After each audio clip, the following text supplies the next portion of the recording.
Assalamu alaikum. This is lecture number 27 of Global Business Management. Today the topic of lecture is Global Human Resource Management.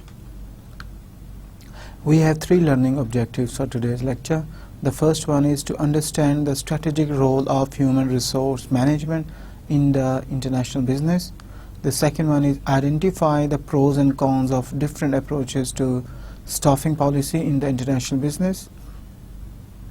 And the third learning objective is to understand why managers may fail to thrive in foreign postings.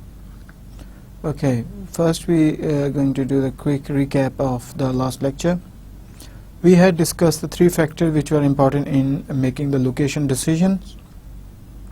First factor was the country factor, and the second one was technological factors, and the third category was product factors. And three characteristics of the manufacturing technology, if we talk about the technological factors, the level of fixed cost, the minimum efficient scale. What's the minimum efficient scale? We had discussed the minimum efficient scale is defined as the lowest production point at which long-run total average costs are minimized of a plant, and more likely centralized production in a single location and limited number of locations makes sense. Minimum efficient scale mean at point where average long-run total average cost are minimized. The minimum point where long-run total average cost is minimized. At that number of production, that number of products is called minimum efficient scale. And the third factor which is important for determining the location of the international business is the flexibility of the technology. Flexibility of the technology is a systematic method for elimination of waste within the manufacturing process. The lean also take place into the account waste created through the overburden and waste created through unevenness in the workload. Essentially, lean is centered on making obvious what adds value by reducing everything else. Firms using flexible manufacturing technology can produce a widely variety of end product at a unit cost that at one time could only be achieved through mass production of a standardized product. Then we had discussed about the mass customization, which is the production of personalized and or custom tailored goods or services to meet the customer drive to change need of a near mass product. Producing customized products at the mass level. That's it, to minimize the cost of customized products. And the next one was the technological factor. Concentrating production at a few choice locations makes sense when now we are talking about on the basis of technological factor in what scenarios firm should prefer to do the concentrated location, concentrated production. Concentrated production mean producing in one market and supplying the product from that market to the other region, in the same region, in the other markets. While dispersed production or dispersed production where production of the product will be carried out in each market separately according to the needs of the customers. Concentration production at a few choice location makes sense when fixed costs are substantial.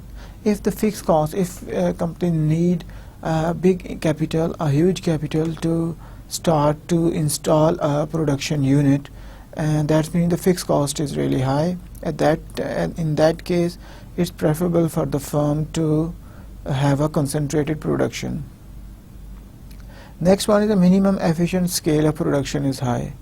When the minimum efficient scale of production is high, mean that minimum efficient scale of production is high. When minimum efficient scale of production is high, then firm should choose the concentrated production. And the last one is flexible manufacturing technologies. When there are a lot of flexible manufacturing technologies available where waste can be eliminated and through which the quality of the product can be improved, in that case firms should follow the concentrated production. Two important factors are really important in location decision: the product's value to weight ratios, and does product serve universal need. The first one is the value to weight ratio. Value to weight ratio means what is the value of the product. Like we had discussed the example of carbon, like coal and diamond. Both of these products are the derivatives of the carbon. But if we see the value of both products, is really entirely different. Value of coal is really low compared to the value of the diamond, and the weight is in the similar way, it goes for the weight. And if we compare the value can be measured in terms of price. We can say the price to weight ratio. And the second factor is the product serves universal need. Does this product is standardized and meeting the needs of the customer in all the markets? Is it a standard product? When products serve universal needs and the need for the local responsiveness fall, when the product's value to weight ratio is really high, like diamond, then they can produce the decentralized production. Otherwise, if the value to weight ratio is really low, then they can use the concentrated production. On the other hand, the do product serve universally. If the products meets the universal needs, then firms can produce the products in local responsiveness. Then if the products meets the need of the entire markets, it's a standardized product, then they don't need to produce their products in each market. They don't need to follow the decentralized production. What they have to do, they have to follow the concentrated production. Okay, there are two basic strategies for locating manufacturing facilities. The first one, concentrating them in the optimal location and serving the world market from there. This is the first thing. Like we are talking about the decentralized production. They are going to produce. This is the centralized production, where firms are going to produce the products in one market and then export those products from there, and decentralize them in various region and national locations that are close to the major markets. Improvement in the facility comes from two sources. The first one is the pressure to lower costs or respond to local markets, and the second one is an increase in the availability of the advanced factors of production. A major aspect of the transnational strategy is a belief in global learning, or idea that valuable knowledge does not reside just in the firm's domestic operation. It may also be found in its foreign subsidiaries. This statement indicates that firms can gain the valuable knowledge or valuable skills from their foreign subsidiaries as well. It's not necessary for firm to gain the knowledge from the parent firm, and especially when the foreign subsidiaries are operating in the developing countries and that firm belongs to the developed country. It's again this statement really is really important for those firms. Its a presumption is like this, that considering that firm belong to a developed country and operating in the developing countries, it's not possible for foreign subsidiaries to have some more knowledge as compared to the headquarter. But it's not true. The truth is, firms can get the knowledge from their market, from the skills from that market, market-oriented skills, and that skill can be transferred back to the headquarter or that transfer to the other subsidiaries. The another decision that firm has to make in the foreign market when they are doing the global production is the make or buy. Firm have the choice: either they can make the product by themselves, or they can buy the products they can outsource and buy the product from the other entities. What are the advantages of making? Advantages of making includes a lower cost, facilitate investments in highly specialized assets, protect priority technology, facilitate the scheduling of adjacent processes.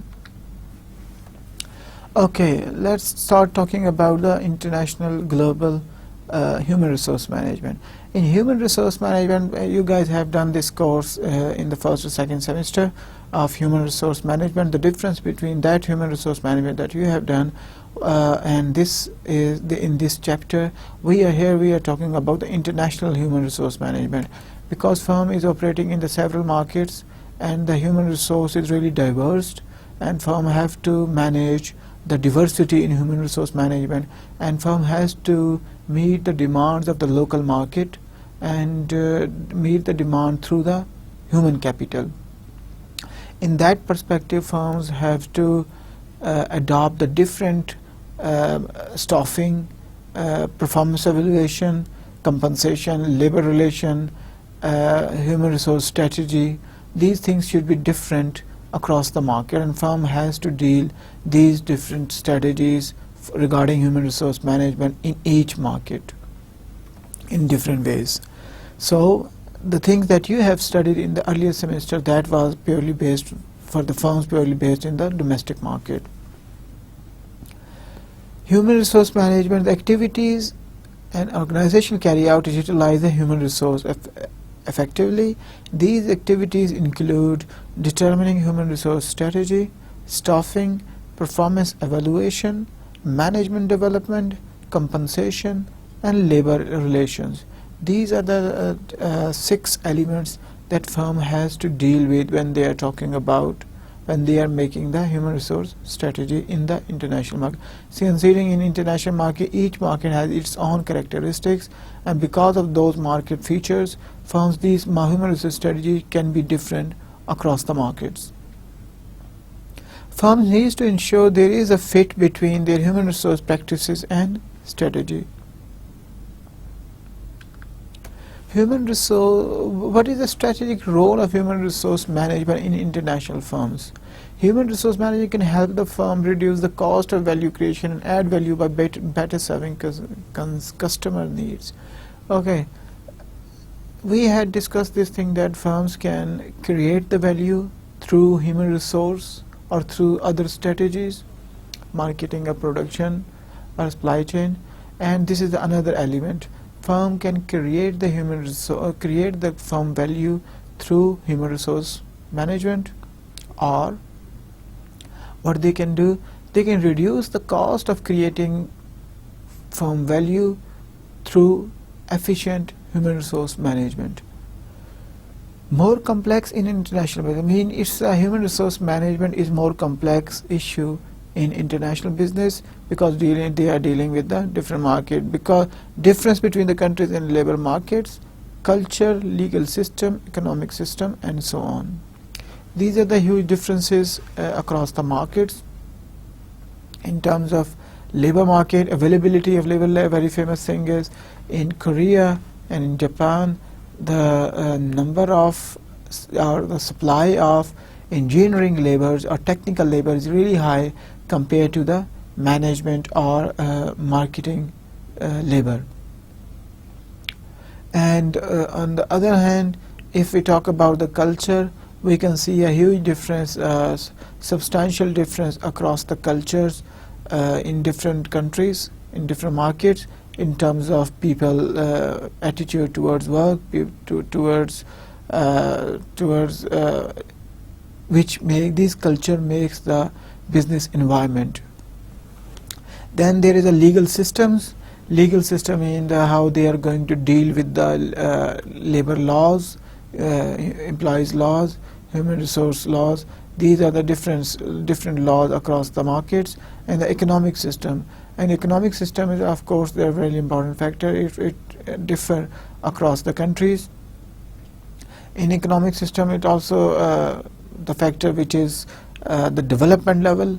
In countries where the development level is really high, in those markets the human resource management can be different compared to the countries where the economic system is not so developed. Human resource management must also determine when to use the expatriate managers. Expatriate managers mean people from abroad, from how and when they are going to use the foreigners as a managers. Citizens of one country working abroad are the expatriate who should be sent on foreign assignments. They can be how they should be compensated. These are the different issues the firm have to deal with. International firm they have to deal with when they are talking about international human resource management, and especially they are going to talk about and they have to deal with the sending and deployment of the expatriate managers. In expatriate manager they will deal regarding the expatriate manager. They're going to deal who should be sent to the foreign assignment. First of all, the choice of those expatriate managers, how they should be compensated, and what sort of compensation package they should be given to them, how they should be trained. The third thing is the training, how and what level of training they should be provided to the expatriate managers, how they should be reoriented when they return home, when they get back, how they should be in touch with the firm back again. Okay, what is the strategic role of HRM in international firms? The role of HR in shaping the organizational structure is given in the graphical form. In this figure, it shows that it's a circular process which include the processes, structures, people, culture, incentives and controls. In all these points are interrelated with each other, and the middle one is the people, culture, and the incentive and controls are related to human resource management. Human resources is responsible for these aspects of organizational structure. Incentive and controls, people and culture, these three elements belongs to the HRM. As shown in the figure, people are in the linchpin of the firm's organization architecture. They are main thing of the firm, main constituent of the organization. For a firm to outperform its rivals in the global marketplace, it must have the right people in the right postings. Those people must be trained appropriately so that they have the skill set required to perform their jobs effectively, and so that they behave in a manner that is congruent with the desired culture of the firm. Their compensation package must be create incentive for them to take action that are consistent with the strategy of the firm, and the performance appraisal system the firm uses must measure the behavior that the firm wants to encourage. These are the different elements of the HRM where firm has to see when they are providing the training, when they are providing the compensation, when they are doing the performance appraisal. These are the things through which the companies control and companies shape the behavior of the employees. As indicated, the human resource function through its staffing, training, compensation and performance appraisal activities has a critical impact on the people, culture, incentive and the control system elements of the firm's organization structure. Thus, human resource professionals have a critically important strategic role. These two paragraphs are showing and indicating the importance of human resource professionals. Okay, this is the initial case study of one Chinese, US and Chinese joint venture, and here in this case study they are talking about how firm is struggling with the international human resource management. It's really interesting case study. This is in fact the opening case study of this chapter, and it's the main point of this case study is like it had been a very bad morning for the John Ross, the general manager of the multinational company Chinese joint venture. He had just got off the phone with his boss in St. Louis, Phil Smith, who was demanding to know why the joint venture's return on investment was still in the low single digits 4 years after Ross has taken over the top post in the operation. "We had expected much better performance by now," said Smith. "Particularly given your record of achievement, you need to fix this, Phil. Our patience is not infinite. You know the corporate goal is for a 20% return on investment for operating units, and your unit is not even close to that. Ross had a very bad feeling that Smith had just fired a warning shot across his bow. There was an implicit threat underlying Smith's demand for improved performance. For the first time in the 20 years of career at multinational companies, Ross felt that his job was on the line. Multinational company, this was a US-based multinational electronics. This is the name of this MMC. Was a US-based multinational electronics enterprise with the sales of $2 billion and operations in more than 10 countries. MMC China specialized in the mass production of printed circuit boards for companies in the cell phone and computer industries. MMC was a joint venture with the Shanghai Electronic Corporation, a former state-owned enterprise that held 49% of the joint venture equity. MMC held the rest. While MMC held a majority of the equity, the company had to consult with the partner before making major investment or changing employment behavior. John Ross had been running the MMC China for the past 4 years. He had arrived at MMC China for a very successful career at MMC, which included expanded posting in the Mexico and Hungary. When he took the China position, Ross thought that if he succeeded, he would probably be in the line for one of the top jobs at the corporate headquarters within a few years. Ross had known that he was taking on the challenge with MMC. He is taking on the challenge with MMC China, but nothing prepared him for what he would find there. The joint venture was a mess. Operations were horribly inefficient. Despite low wages, productivity was being killed by poor product quality, tax inventory controls, and the high employee turnover. The venture probably employed too many people, but MMC's China partners seemed to view the venture as a job creation program, and repeatedly objected to any plans for cutting the workflows. To make matter worse, MMC China had failed to keep up with the test development in manufacturing technology. It was falling behind competitors. Ross was determined to change this, but it had not been easy. Main important thing in these two paragraphs is saying that Ross was the CEO of the MMC operations, MMC joint venture in China, and he has a really successful track of record. And when he was before he served in the Mexico and Hungary of MMC subsidiaries, and at that time he was really successful, and he thought he can run this MMC China as well. The background of the joint venture is that it's a 49% of that joint venture is owned by the Chinese firm, and the remaining 51 is owned by the MMC.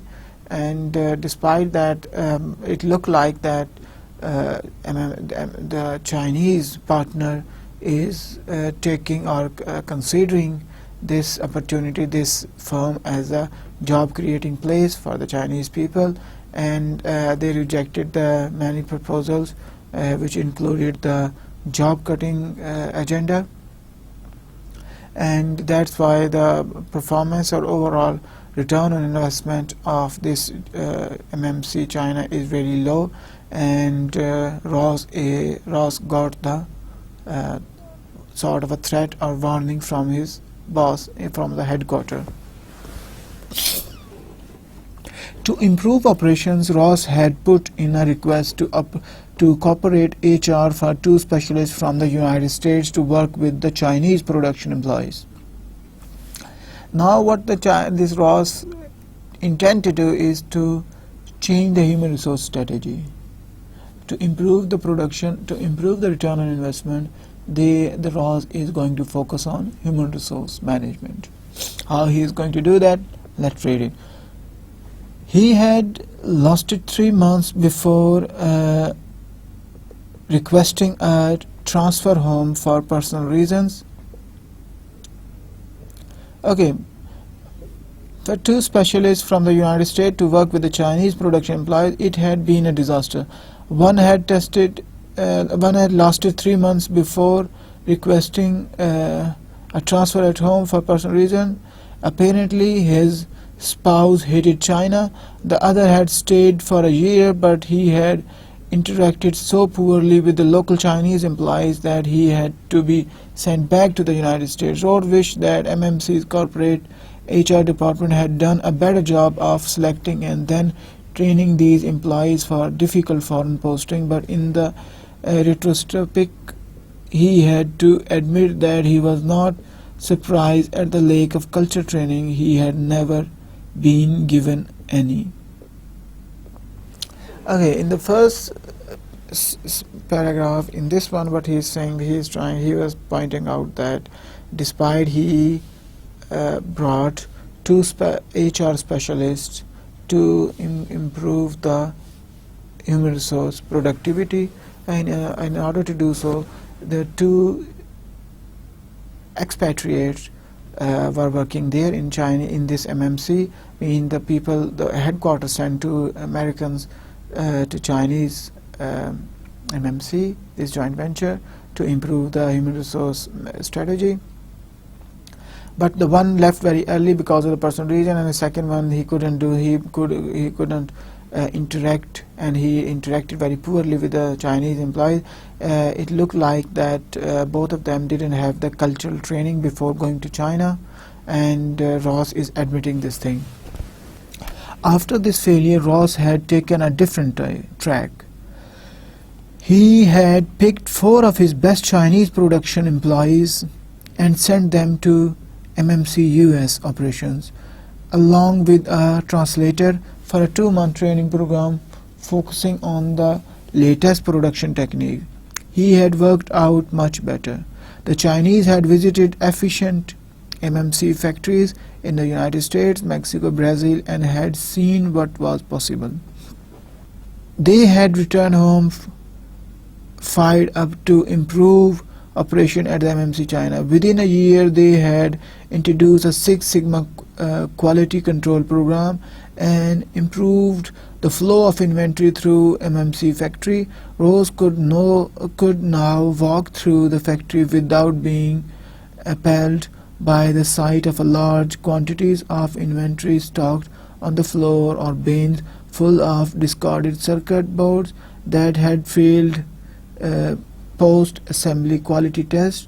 Productivity had improved as a result, and after 3 tough years, MMC China had finally turned a profit. Rather than what Ross did, that rather than bringing the people from the headquarters to the China, what they did, he sent 4 people, selected the production employees from the Chinese MMC, and sent those guys to the USA and the Brazil and the Mexico to learn the most efficient technology in those production units. And when these guys came back, they introduced the 6 Sigma to quantify and control program to improve the productivity, to improve the quality of the products. And within the 3 years, the output increased, and the MMC China started to produce the profit. Apparently, this was not good enough for corporate headquarters. Ross knew that improving performance further would be tough. The market in China was very competitive. MMC was vying with the many other enterprises to produce printed circuit boards for large multinational customers that had assembly operations in China. The customers were constantly demanding lower prices, and it seemed to Ross that prices were falling almost as fast as MMC cost. Also, Ross was limited in the ability to cut the workforce by the demands of his Chinese joint venture partner. Ross had tried to explain all of this to Phil Smith, but Smith did not seem to get it. The man is just a number cruncher, thought Ross. He has no sense of the market in China. He has no idea how hard it is to do business here. I have worked damn hard to turn this operation around, and I am getting no credit for it, none at all. Okay, this is the whole case study. In the last paragraph there, he is talking about the Ross. Despite the Ross increase the performance of this company, the boss of Ross still wants to improve the more return on investment, and he was demanding more. And in Ross' opinion, that guy is not fair. He is not considering the cultural difference and the difficulty of the Chinese market, where the competition is really high, and the problem is they cannot reduce the cost by cutting down the number of employees because of his Chinese partner. These were some certain constraints that the Ross is facing in Chinese market, and despite these constraints, he successfully improved the performance. But however, the boss is not acknowledging the effort of Ross and not giving any credit. Okay, what is the staffing policy? Now we can see how firm can staff or employ in the foreign market. Staffing policy is concerned with the selection of employees who have the skills required to perform a particular job. Like we have discussed this in this case study, the Ross. In the beginning, he asked for the two guys from the US, from the Expatriate, and they came to the Chinese market without any training. First of all, those guys were not might be eligible for that post because they were not aware of the Chinese culture, and one of them had the personal issues, and the second one couldn't interact properly with the Chinese employees. In that case, we can say that a selection of employees who are going to serve somewhere or who are going to assign certain tasks is really important thing. Can be a total. Okay, the first one can be a tool for developing and promoting the firm's corporate culture, the organizational norms and values and system. These are the organizational culture. A strong corporate culture can help the firm implement its strategy. Okay, there is what he is talking about. There is a close relationship between the culture and the corporate strategy. When organizational culture means the norms, values, what they have, can be okay. The staffing, what sort of employees you are going to hire, this contribute to the forming the culture of the organization, and which ultimately affect the implementation of the organizational strategy. Three main approaches to staffing policy. Okay, there are three main approaches to hire the people. The first one is ethnocentric approach, in which fill key management position with parent country nationals. Ethnocentric approach. For instance, just take this example, like if we continue talking about this role, MMC, headquartered is in USA, and they are operating in China. In ethnocentric approach, most of the key management position will be filled from the US citizens. The polycentric approach recruits host country nationals to manage subsidiaries in their own country and parent country nationals for position at headquarters. If we follow the polycentric approach, that MMC which is operating in China will be managed by the Chinese people, because they know the culture and local market condition and these things. Okay, the third one is the geocentric approach. Geocentric approach seek the best people regardless of the nationality of key job. Okay, geocentric approach means they can hire the people from all over the globe, and whoever meets the required criteria, whoever got the best traits which are required for performing that job. Okay, what are the benefits of the ethnocentric staffing policy? Firms that pursue an ethnocentric policy believe that there is a lack of qualified individuals in the host country to fill senior management positions. Okay, if the ethnocentric policy in which people are going to be hired from the USA, in that case they are claiming why they should follow ethnocentric, because there is a possibility that people, more skilled people which are required for that post, are not available from the Chinese market. We are talking about the same example, that's why we are talking about the Chinese and the US market. It is the best way to maintain a unified corporate culture. If they want to have the similar culture in USA and in the Chinese MMC subsidiary, they can have the people, they can bring the people from the USA to implement, to propose and then implement the same culture what they have in the US headquarters. Value can be created by transferring core competencies to a foreign operation via parent country national. Okay, by sending the people from the headquarters, they can, even what they are doing, they are transferring the value and they are creating the value by core competency, by transferring the core competency to a foreign operation. Mean by sending the parent country national, people who are working, who worked in the United States, they can create the value, they are skilled and they are trained in the highest place in the headquarters, and they what they can do, they can go to the other foreign subsidiary and other countries and create the value for the company. It also makes sense with the international strategy. When the firm have the international operations and the really diverse operation across the globe, then this strategy works really good to have the control over the firm's operation.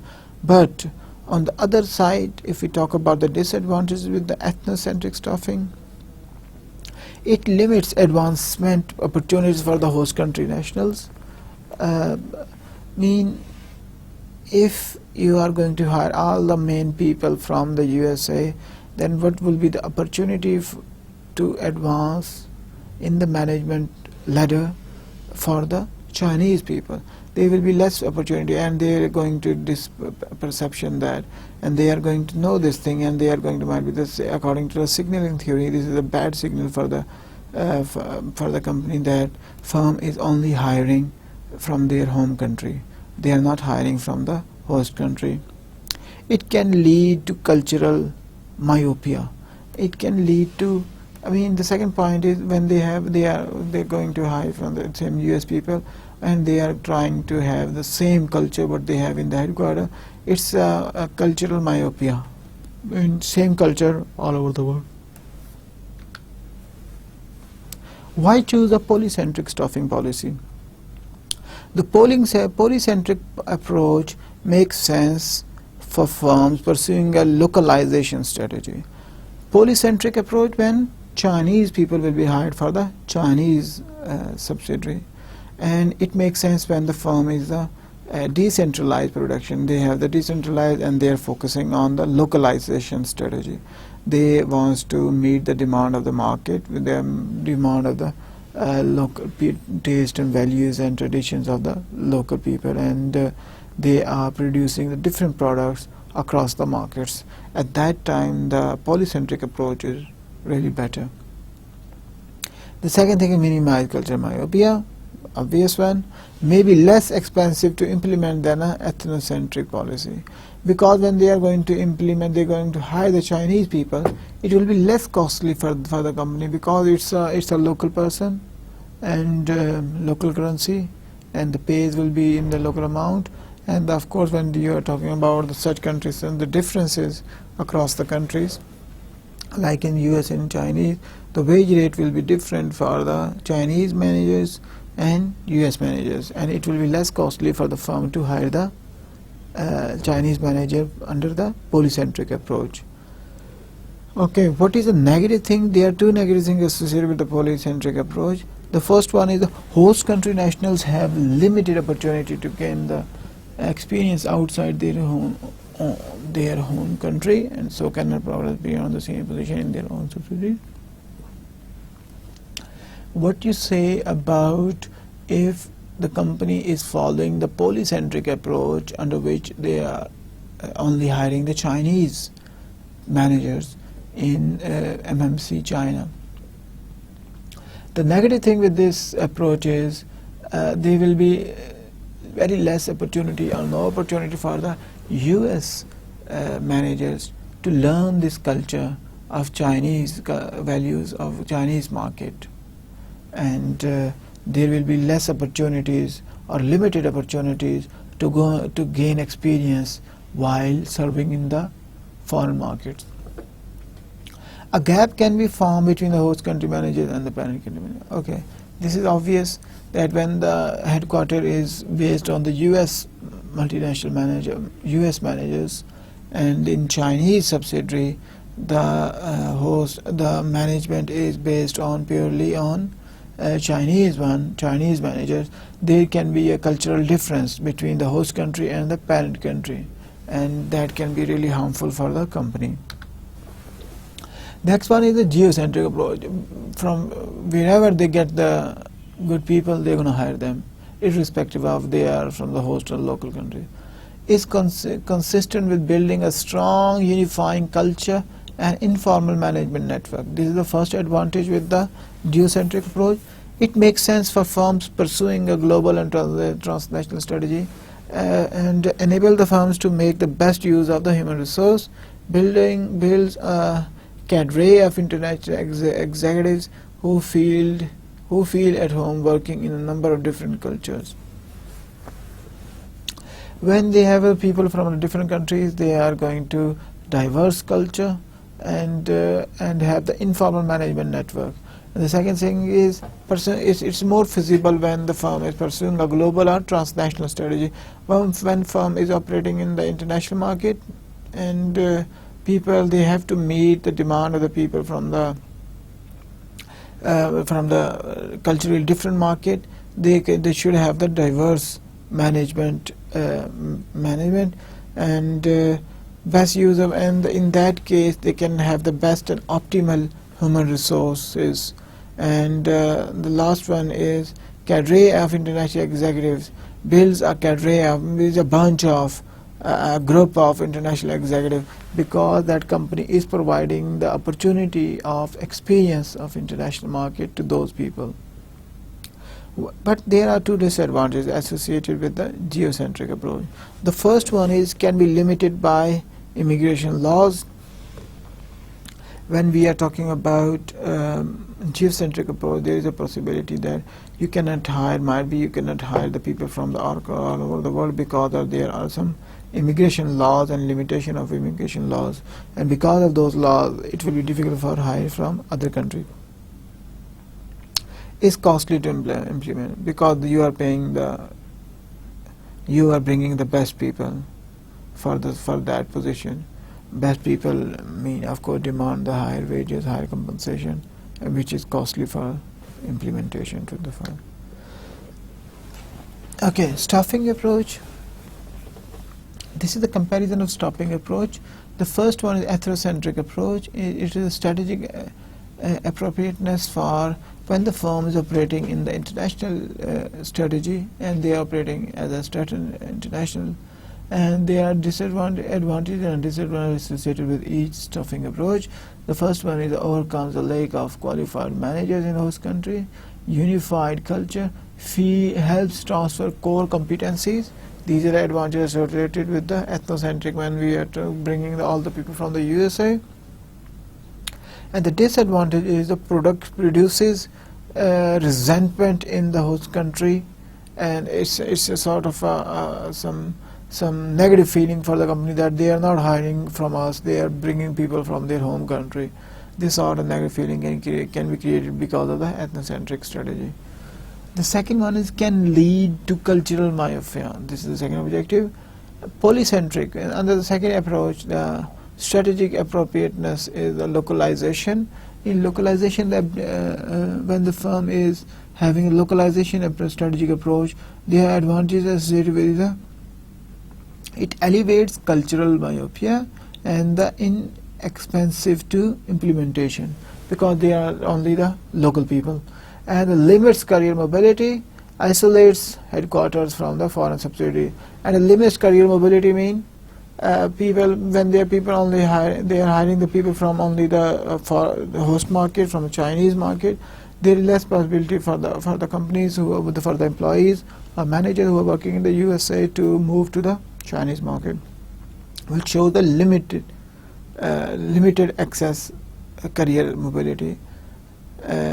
Isolated headquarters from headquarter will have a US culture and the subsidiary have the Chinese culture, and there will be a difference and there should be isolation across the headquarter and the subsidiaries. Geocentric, the right approach is global standardization and transnational.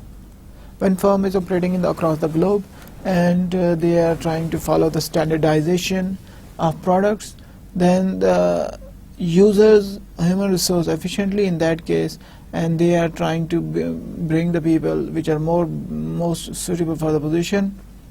It is most human resources is handled more efficiently. This is the first advantage. The second one is helps build strong cultural and informal management networks. And what are the disadvantages? National immigration policies may limit implementation. This is the first, because of the immigration laws.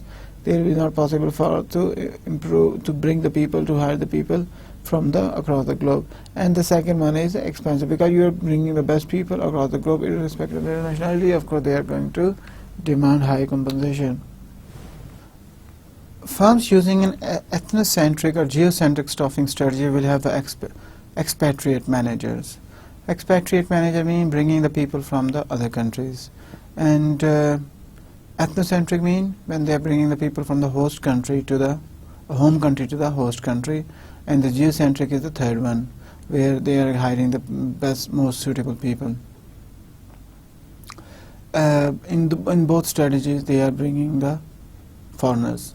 And expatriate failure is the premature return, when those people are going back their home before their finishing of their term. This is the called expatriate failure. That can be the possible in very different reason. Like in the case study we have seen, because of the family reasons. Each expatriate failure can cost between 40,000 and 1 million. Between 16 and 40% of all American expatriates in developed countries fail, and almost 70% of Americans assigned to developing countries fail. Wow, this is a really huge number, especially when they go to the number is between 16 to 40% when Americans are going to the other developed countries, especially in the EU. And this percentage is up to the 70% when these American people are going to the remaining developing countries. Okay, recall rate percent: US multinationals 20 to 40%, of companies 7%, 10 to 20% is 69%, and similar goes for the. Now we are talking about the expatriate rate failure for the US multinationals and the EU multinationals and the Japanese multinationals. And the European multinationals were 11 to 15%, which is the percent of companies are 3%, and 59% people, 59% of the companies have failure rate is less than 5%. Similarly, 76% of the companies have the failure rate of less than 5% for the Japanese. Failure rate is really less, very high for US multinationals. Okay, this is a quick case study of the managing expatriate, how Royal Dutch Shell company is managing the expatriates. This is the case study about this small thing. Royal Dutch Shell is the global petroleum company with the joint headquarters in both the London and the Hague in the Netherlands. The company employs more than 100,000 people, approximately 5,500 of whom are at any one-time living and working as expatriates. The expatriates at Shell are a diverse group made up of over 70 multinational nationalities and located in more than 100 companies. More than 100 countries. Shell, as a global corporation, has long recognized that the international mobility of its workforce is essential to its success. By the 90s, however, Shell was finding it harder to recruit key personnel for the foreign positions. To discover why, the company interviewed more than 200 expatriate employees and their spouses to determine their biggest concerns. The data were then used to construct a survey that was sent to the 17,000 current and former expatriate employees, expatriate spouses, and employees who had declined international assignments. The survey registered a phenomenal 70% response rate, clearly indicating that many employees thought this was an important issue. According to the survey, 5 issues had the greatest impact on the willingness of the employees to accept an international assignment in order of importance. Otherwise, these were: the first one is the separation from the children during their secondary education. The children of the British and the Dutch expatriate were often sent to the boarding school in their home countries while their parents worked abroad. This is the most important reason. The second one is harm done to the spouse's career and employment. The third one is failure to recognize and involve a spouse in the relocation decision. The fourth one is the failure to provide adequate information and assistance regarding the location. And the fifth one is health issues. These are the 5 most important issues of the expatriate when they were asked in the survey. The underlying message was that the family is the basic unit of expatriation, not the individualism, and Shell needed to do more to recognize this. To deal with these issues, Shell implemented a number of programs designed to address some of these problems. To help with the education of children, Shell built elementary school for the Shell employees where there was a heavy concentration of expatriates. As for secondary school education, it worked with local schools after providing grants to help them upgrade their education offering. It also offered an educational supplement to help expatriates send their children to private schools in the host country. Helping spouses with their career is a vexing problem. According to the survey data, half of the spouses accompanying Shell staff on the assignment were employed until the transfer. When expatriated, only 12% were able to secure employment, while a further 33% wished to be employed. Shell set up a spouse employment center to address the problem. The center provides career counseling and assistance in locating employment opportunities both during and immediately after the international assignment. The company also agreed to reimburse up to 80% of the cost of vocational training, further education, or re-accreditation up to 4,400 per assignment. Shell also set up a global information and advice network known as the Outpost to provide the support for the families contemplating a foreign position. The Outpost has its headquarters in The Hague and now runs 40 information centers in more than 30 countries. The center recommends schools and meaningful facilities to provide the housing advice and up-to-date information on employment, study, self-employment, and the volunteer work. If we summarize this small story, this case study, is that Shell was facing this problem that their expatriate, there was a shortage of expatriates, and what they are doing, they conducted a survey and they found out 5 important reasons. The first one is the spouses, the school, separation from the school. The second one is to this harm to the spouse's job. The third one is failure to recognize the involvement of spouse. The fifth one is that educate information is not available, and the fifth one is health issues. And how the Dutch Shell did to manage those 5 issues. The first one, they tried to open the schools in those regions where the expatriates are really in the high concentration. Second one, when they were tried to provide the job to the spouses and to a greater extent, and they opened this outpost center, this which provides career counseling and this or other facilities to the expatriates and provide the information. These are the different steps that the Shell have taken to increase the or to reduce the expatriate failure within the company. Okay.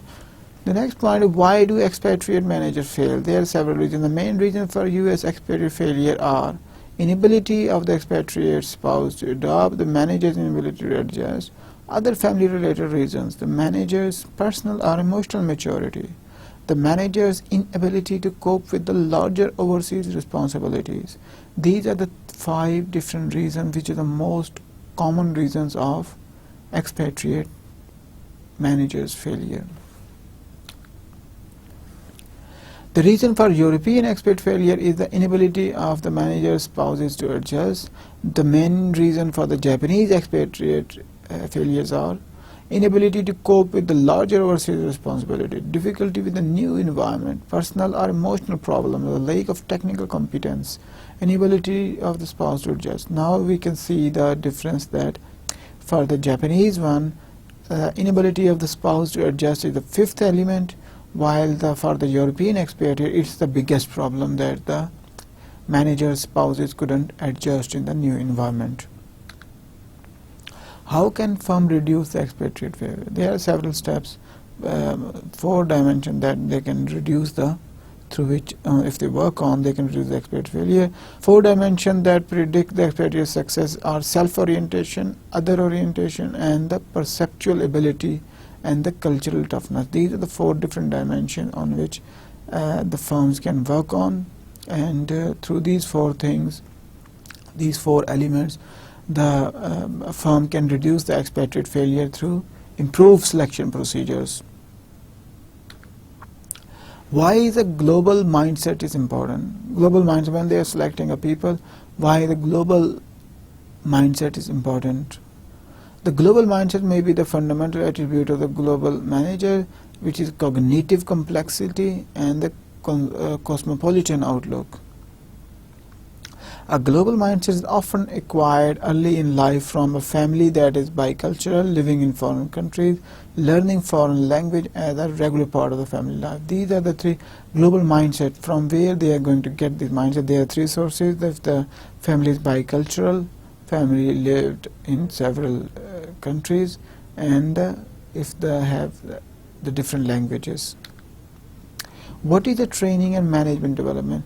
In order to reduce the failure, expatriate failure, they provide, before sending those people, they should provide, the company should provide the training and orientation of the new culture. After selecting a manager for a position, training and development program should be implemented. Training focuses upon preparing the manager for a specific job. Management development is concerned with the developing the skills of the manager over time. Give the manager a skill set and reinforce the organization. Historically, most firms focus more on training than on management development. Training can reduce expatriate failure. Cultural training part, there are several parts of the training. Culture training, language training, practical training, which involves the practical scenarios of the new environment. And now we are going to do the quick summary of the lecture. We had discussed about the human resource management, and within human resource management there are several steps involved, several processes, several things involved in international human resource management. The staffing policy is really important, and the 3 approaches of the staffing policy: the ethnocentric approach, polycentric approach, and the geocentric approach. And then we discuss about the expatriate, who are the expatriate and why they get fail, and what are the important reasons, and how and to what extent the training, what different sort of training and a global mindset is important for to reduce the expatriate managers failure. Thank you for today. Allah Hafiz.